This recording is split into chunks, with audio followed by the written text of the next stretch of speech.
Welcome to The Know, I'm Mica. How many video game developers are eyeing the Switch as the console destination for their next game? Well, a whole lot, according to a new survey. The results of the survey of 4,000 game developers conducted by the Game Developers Conference were published this week, revealing that 4 times as many are making games for the Switch as last year, which is apparently one of the biggest upswings the survey has seen for a new console. In addition to that, developers are also saying that they're finding multi-platform releases to perform better on the Switch, as well as in terms of sales. The survey also showed lots of other interesting data, like that most developers are sort of turning away from VR, and that 1 in 10 developers are working on games with loot boxes, so those are unfortunately here to stay.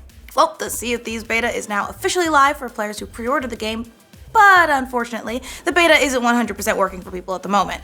A significant number of players are reportedly being met with errors when trying to log in, with codes telling them they're too early to play, and some users found that one way to fix this particular code is to cancel their pre-order through the Microsoft Store, then pre-order the digital download of the game via Amazon, and somehow that works better. Well, Rare tweeted that a real fix for the game was incoming within a few hours yesterday, but apparently those haven't gone away for some players just yet, so hopefully you don't have to resort to a really confusing backward-ass process to get your beta yourself if you pre-ordered the game. Yesterday's big Anthem report from Kotaku has been making the rounds with the news that Anthem might potentially be delayed to early 2019, and that is basically a make-or-break title from BioWare. However, one small detail in the report that also made a bit of a separate noise was the mention of the next Dragon Age, which is apparently going to have some live service elements. Players heard those words and Dragon Age together and promptly freaked the fuck out, but now BioWare General Manager Casey Hudson is trying to calm some fears.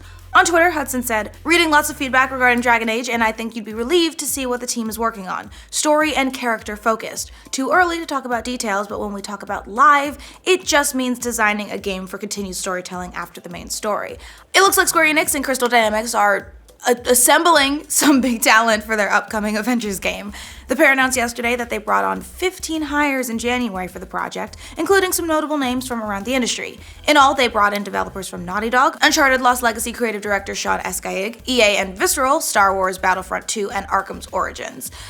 Crystal Dynamics studio co-head Scott Amos said, "We're committed to delivering an incredible, completely original Avengers experience to our gamers, and that means we're always looking to add amazing developers to our existing best-in-class studio talent." Battlefront 2 is preparing to unveil a completely reworked progression system, judging by a new blog post released by DICE yesterday. In addition to giving a ton of numbers about what players have achieved in the game already, DICE also said they can expect a brand new progression system to be unveiled in the coming months. The developer wrote, "Your feedback has been essential here, and we are preparing significant changes to progression that will address many of the things we've seen players asking for." So it sounds like we can expect the next evolution of the system sometime in March, but the big question is whether or not loot boxes will return when that system gets implemented. It looks like the latest project from David Jaffe, who helped create both the Twisted Metal and God of War franchises, has been cancelled.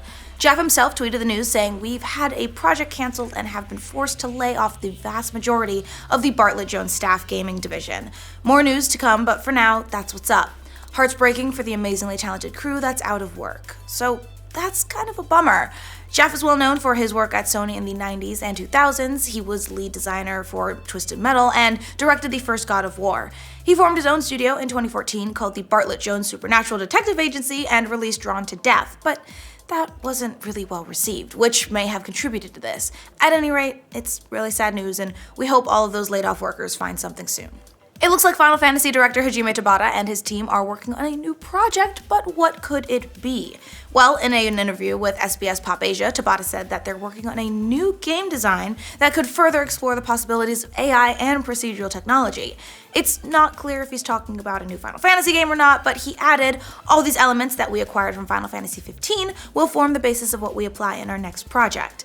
The interviewer also asked about the possibility of a game along the lines of Final Fantasy X2 with possibly an all-female road trip. Tabata seemed to leave the door open for that. He responded, "If we have a chance to roll out some spin-offs, I'll definitely consider it. Plus, I'd like to know if a lot of fans would have fun with it. Unfortunately, it is time to say goodbye to Miitomo." Nintendo has announced that the mobile app will shut down on May 9th. You guys might remember that Miitomo was Nintendo's first smartphone game when it launched way back in March of 2016. While it was more of a social experience than a game, it was still downloaded millions of times before everybody really quickly moved on to something else. Nintendo says it will hold a thank you festival before the service closes where players can get free coins and tickets. As of today, users will be able to purchase coins on the app and refunds will be given for unused paid coins. Well, in Japan at least. It's not clear if that's available for other regions too. This story might put a smile on Lil Grumpy Cat's face. The cat's owner won more than $700,000 in damages after a licensing dispute with a drink maker.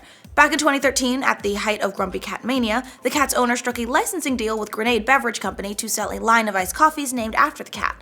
But a couple of years later, Grenade created a line of coffee called Grumpy Cat Roasted Coffee, which wasn't part of the original deal, and that prompted the lawsuit. The cat's owner also claimed that Grenade was selling t-shirts that infringed on the Grumpy Cat trademarks. And it looks like a court sided with little old Grumpy Cat. A jury in California awarded Grumpy Cat's ownership company more than $710,000 in damages. So that is a lot of catnip for little old tartar sauce. It looks like making Twitch bots is going to cost two people a lot of money. A California judge has ordered Michael and Catherine and Jomi to shut down their bot software and pay more than $1.3 million to Twitch. That ruling comes after the two reportedly operated sites that charge people monthly fees to get fake viewers, and that is not cool. Twitch said that helps some streamers get into the partner programs and make money that they normally wouldn't have been entitled to. Needless to say, the judge agreed and ruled for Twitch on the grounds of trademark infringement, unfair competition, breach of contract, and a bunch of other things. No word yet on if the two will appeal, but this isn't the first time that Twitch has successfully sued a bot site.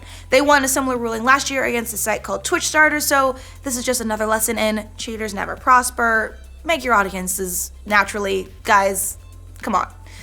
Well, that's all the news we have for you today. Remember, for more news from every corner of the internet, remember to like this video, and if you're new around here, subscribe to The Know. Welcome to The Know, I'm Mica. How many video game developers eyeing the Switch as the console destination for, are eyeing the, I'm guessing R is supposed to be in there. Reading lots of feedback regarding Dragon Age, I think you'd be, a jury in California awarded Grumpy Cat's ownership company more than $700,000